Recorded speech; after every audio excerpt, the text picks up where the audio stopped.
মধ্যপ্রদেশের ভিন্ড শহরের এক সত্যিকারের ভয়ের গল্প আজ আমরা শুনব। এটা এমন একটা ঘটনা যা শুধু গায়ে কাঁটা দেয় না, বরং ভাবতে বাধ্য করে যে আমাদের চেনা জগতের বাইরেও হয়তো অনেক কিছু আছে। চলুন এই রহস্যময় কাহিনীর গভীরে যাওয়া যাক। আমাদের ছাড়া অন্য কেউ এই বাড়িতে থাকে, ব্যাস এই একটা কথাই তো যথেষ্ট, তাই না? এটা বোঝার জন্য যে বিপদ খুব কাছেই ওত পেতে আছে। কিন্তু কি করে শুরু হলো এই সব? শুনলে অবাক হবেন, এই গল্পের শুরুটা কিন্তু মোটেও ভয়ের ছিল না, বরং এটা ছিল দুটো পরিবারের একটা সুন্দর ভবিষ্যতের স্বপ্ন দেখার গল্প। 2012 সাল ওরা এক নতুন জীবনের আশায় গ্রাম ছেড়ে শহরে পা রেখেছিল। আসলে এই দুটো পরিবার একে অপরের খুব কাছের আত্মীয় ছিল। একদিকে ছিল 15 বছরের শীতল আর ওর বাবা মা, আর অন্যদিকে ওরই কাকা কাকিমা আর তাদের 10 বছরের ছেলে আশিস। ছেলেমেয়েদের ভালো পড়াশোনা, একটা উজ্জ্বল ভবিষ্যতের কথা ভেবেই ওরা ঠিক করে যে একসাথে গ্রাম ছেড়ে ভিন্ডে শহরে গিয়ে থাকবে। তো 2012 সালে শহরে এসে ওরা একটা বেশ সস্তার ভাড়া বাড়ি খুঁজে পেল। শহরের একটু বাইরের দিকে একটা দোতলা বাড়ি।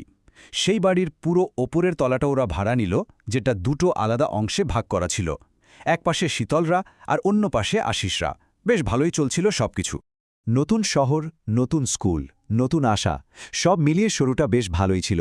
কিন্তু ওরা তখনও জানত না যে খুব শীঘ্রই ওরা বুঝতে পারবে যে এই নতুন বাড়ির সাথে ভয়ানক কিছু একটা জড়িয়ে আছে। মানে প্রথম থেকেই বাড়িটা নিয়ে কিছু খটকা ছিল। বাড়ির ভেতরের ডিজাইনটা ছিল কেমন যেন অদ্ভুত। আর সবচেয়ে বড় যে সমস্যাটা ছিল তা হলো বাড়ির ঠিক সামনেই একটা বিশাল খোলা নর্দমা।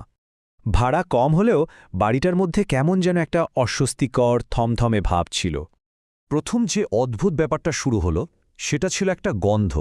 প্রত্যেক দিন রাত হলেই পুরো বাড়িটা একটা অসহ্য পচা দুর্গন্ধে ভরে যেত। আর আশ্চর্য ব্যাপার হলো, সকাল হতে না হতেই সেই গন্ধটা পুরোপুরি উধাও হয়ে যেত, যেন কিছুই হয়নি।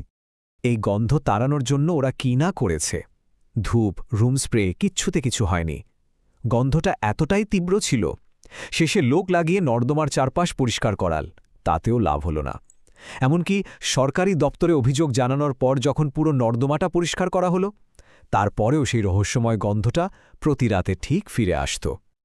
তাহলে প্রশ্নটা হলো, এই গন্ধটা কি সত্যি নর্দমা থেকে আসছিল, নাকি এর উৎস ছিল আরও অনেক বেশি ভয়ঙ্কর কিছু?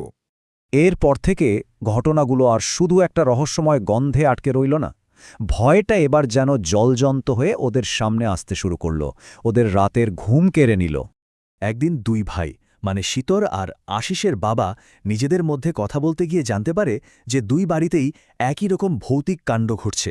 যেমন ধরুন, ঘরের লাইট বাল্ব নিজে থেকেই দপদপ করে জ্বলে নিভে ফেটে